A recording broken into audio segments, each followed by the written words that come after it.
अध्यक्ष व्यासपीठावरील प्रमुख पाहुणे माननीय शाळेचे मुख्याध्यापक श्री गावडे सर, सूर्याच्या तेजाप्रमाणे चमकणारे माझे गुरुजन वर्ग आणि चांदण्याप्रमाणे चमकणारे माझे बंधू आणि भगिनींनो, सर्वांना माझा नमस्कार.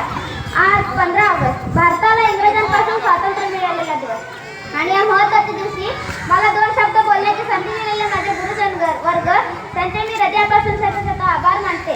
खून कहो किस मतलब का जिसने उबाल का नाम नहीं, वो खून कहो किस मतलब का आ सके देश के काम नहीं, वो खून कहो किस मतलब का जिसने जीवन रमनी है, जो पर्वत बनकर होता है वो खून नहीं वो पानी है.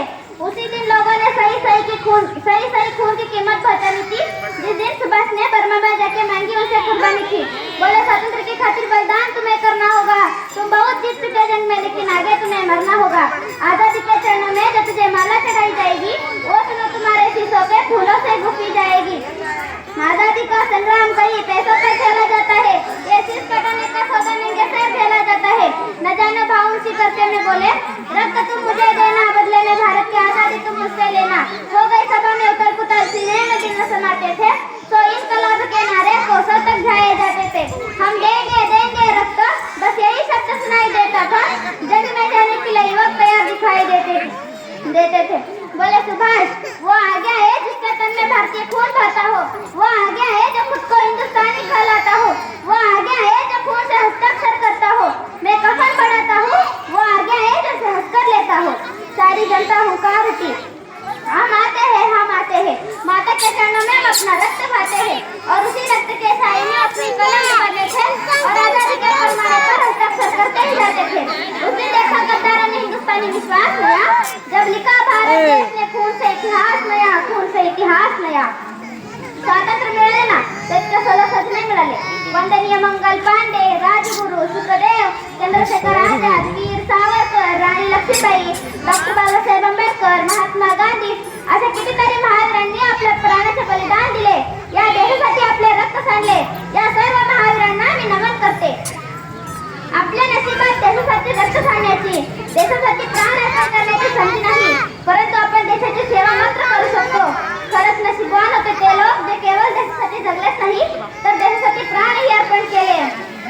आपल्याला जर देशाची सेवा करायची असेल, देशाच्या प्रगतीत सक्रिय सहभाग घ्यायचा असेल, आपला भारत देश विश्वगुरू बनायचा असेल, तर त्यासाठी फक्त आणि फक्त एकच मार्ग आहे, तो म्हणजे शिक्षण आणि शिक्षण. आणि हे शिक्षण देऊन उज्ज्वल भविष्य बनवण्याचं काम करतायत. उत्तम दर्जाचं शिक्षण देऊन भारत मातेची सेवा करत आहेत ते म्हणजे आपल्या शाळेतील शिक्षकगण.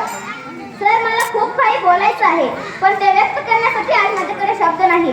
आणि सर, जे शब्दात व्यक्त करता येतं ते खूप काही बोलण्यासारखं असतं.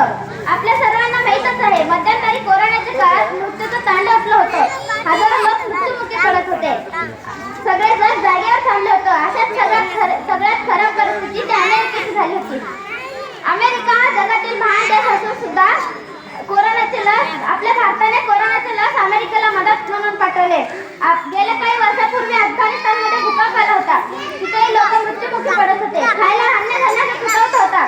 तेव्हा देखील आपल्या भारत देशाने हजारो टन गहू त्या अफगाणिस्तानला मदत म्हणून पाठवले. माझ्या बंधू आणि बहिणींनो, आजचा भारत देश हा जगातील नवीन भारत देश आहे. पण कोणी याला शांतिप्रिय म्हणून याच्या वाटेला जाऊ नये. अन्यथा घुसायलाही घाबरणार नाही, घुसून मारायलाही घाबरणार नाही. बोला भारत माता की